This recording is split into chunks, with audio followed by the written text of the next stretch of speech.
O subtítulo do livro ele resume bem do que é que se trata, do que trata o livro.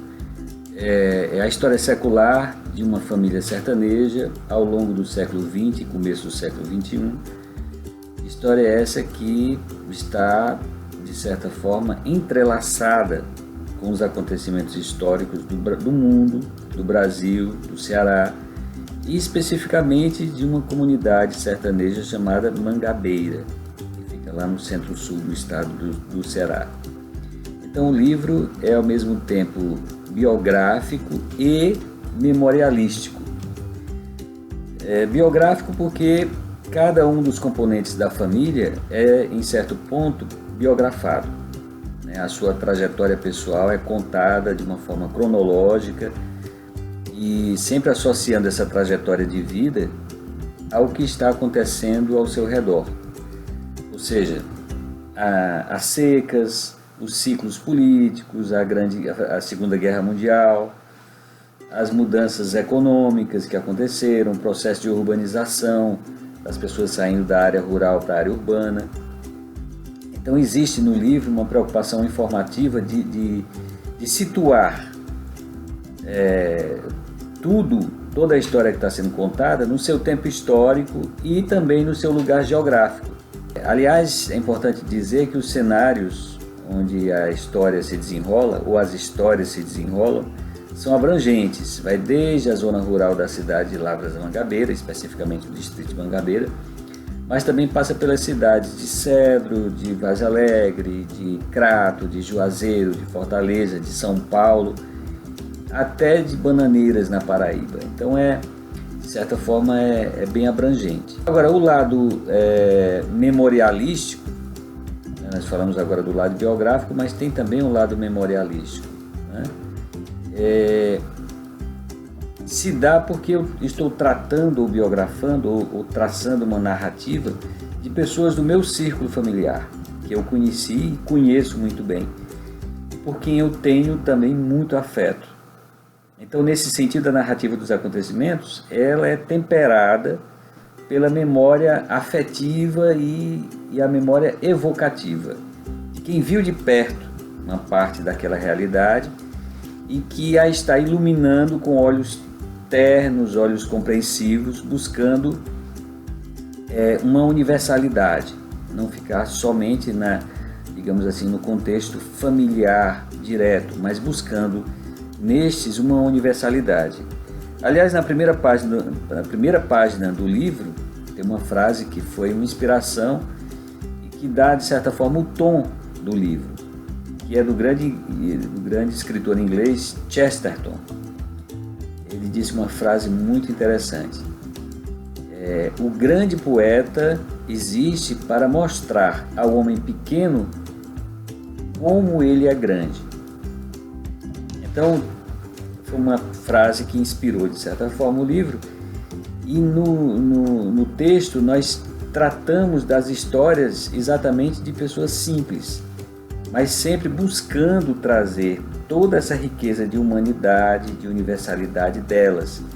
Ou seja, fazendo exatamente o que a frase do grande escritor inglês falou, mostrar ao homem pequeno o quanto ele é grande. Essa é a ideia básica do livro.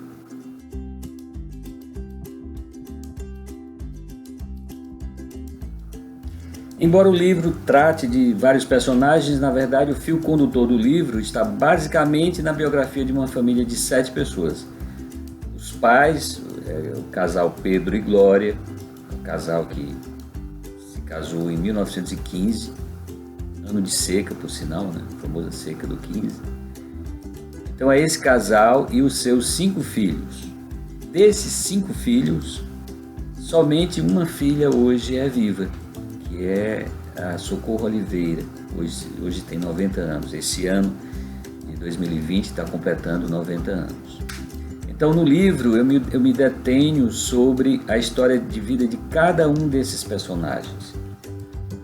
Então nessas narrativas biográficas eu procuro contar e entender seu modo de vida, suas preocupações, seus sonhos, as vocações que eles abraçaram, as tensões do mundo em que viveram e os caminhos que cada um acabou trilhando.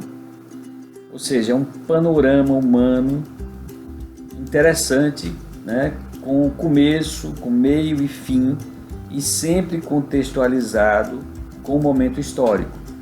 Não é uma coisa isolada, é sempre dentro de um contexto histórico. Por exemplo, peguemos um dos personagens, a professora Maria Luísa. Era uma menina, aí nos anos 40, que foi impedida de continuar os estudos pelas contingências, pelas duras circunstâncias da época, circunstâncias familiares, circunstâncias econômicas. Então, em determinado momento, essa menina descobriu sua vocação para o magistério e iniciou uma escolinha bem simples na sua própria casa, num sítio isolado onde ela vivia, na zona rural de uma pequena comunidade rural. Então, a partir dessa história, dessa menina que descobriu essa sua vocação para o magistério, ela avançou e terminou sendo professora por toda a vida, ao longo de quase 3 décadas. Né? E ela fez algo muito interessante. Ela fotografou cada uma dessas turmas. Centenas de alunos no total, né? Entre o final dos anos 50 e o começo dos anos 90. Então isso é um tesouro iconográfico dessa comunidade valiosíssimo. Nós pegamos todas essas fotografias e colocamos no livro. Então é um ponto muito importante do livro, é ser também um documento de registro iconográfico de toda uma época.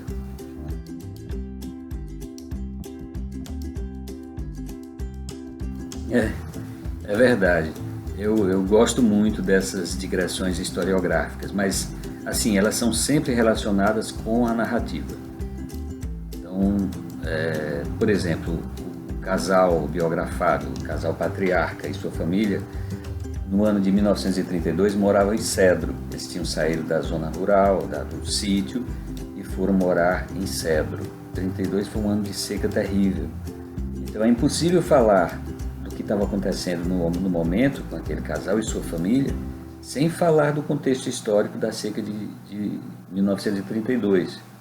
Aliás, é uma história pouco explorada e pouco contada no Ceará, que foi a instalação dos campos de concentração ao longo de todo o estado para impedir que os flagelados fossem para a capital ou então invadissem as zonas urbanas, as maiores zonas urbanas do estado.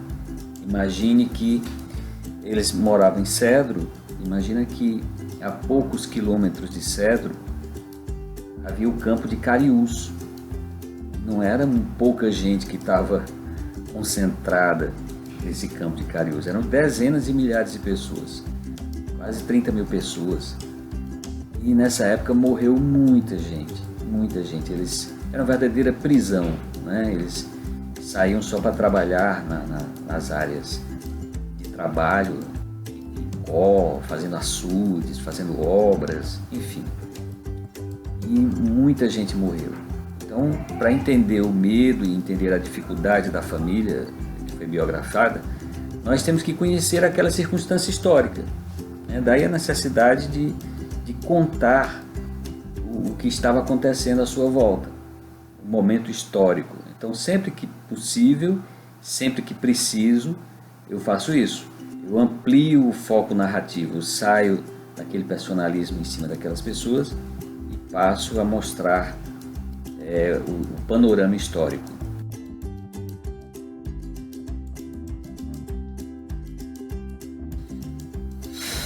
Seguramente sim. Ao longo do livro, assim, várias anedotas e situações engraçadas são contadas, né? Já dentro mesmo da narrativa. Mas ao final do livro, nós fizemos o seguinte, nós criamos o anedotário.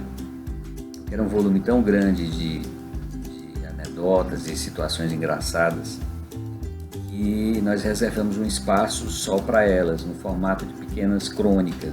Então é um espaço reservado para aproveitar todas essas histórias hilárias dá para dar boas risadas com certeza. Uma das grandes características dessa família biografada, como de resto de toda a comunidade interiorana a qual ela pertencia, é o bom humor. É todo mundo muito bem humorado e cheio de histórias engraçadas, com certeza.